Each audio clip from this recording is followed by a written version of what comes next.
Tammy Martin, and I am a student of Liberty University, and this is a video about a counseling group that I led. My group met on Saturday morning from 9 to 11 in a church setting. There were a total of 5 participants. All 5 participants were family members. These participants had lost a loved one within the last year. So my group was about grief counseling. The 5 members all experienced the loss of a loved one at different points and times within the year. Some were newer than the others. So each person was at a different stage in the grieving process.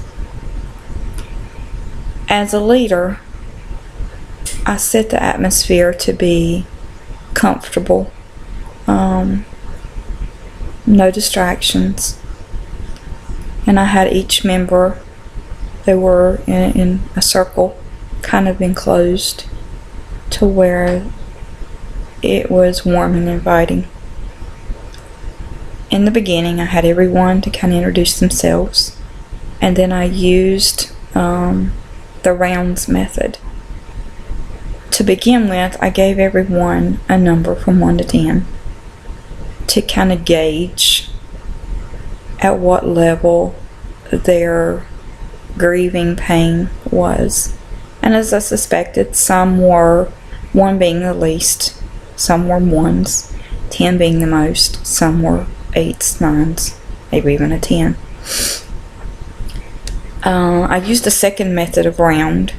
I gave them the steps within a grieving process, and I had each person to just give me the name of the step, whether it be denial all the way to acceptance. And there again, as I suspected, each member gave kind of a diversity of where they stood, some being in denial, some being in acceptance. From that moment, I moved them into a dyad, which allowed 2 members to kind of interact with each other and give some of that support.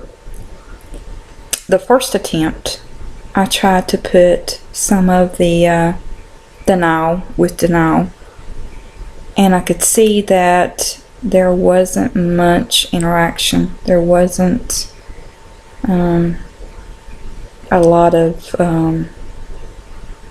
conversation going on. So then I moved the dyads into a complete opposite spectrum, which means a denial with an acceptance. And I could see where there was a little bit more conversing going on. I could see the looks on their faces of almost engaging, understanding. Then also looks of compassion. As a leader, I think that one of the things that was the hardest for me was maybe drawing people out. I know that I need to work on this aspect. I think one of the easiest things for me is, like I've said before, was the use of my eyes. Because I could be listening to one who said, that through acceptance you learn, you grow, you heal. And in the meantime, I could see someone who may be in denial have that look of almost a "yeah, right" on my face. So I could understand, and I can see where the use of the eyes it kind of plays an important role even in the linking process. As far as I guess concluding thoughts, this was an eye-opening experience for me. It's very interesting, very intriguing. I'll definitely use rounds and dyads in the future groups. I think one of the most amazing things to me, because this was my first group experience, was actually being a part of watching some of the healing process. To me, that was pretty miraculous. So, thank you. God bless.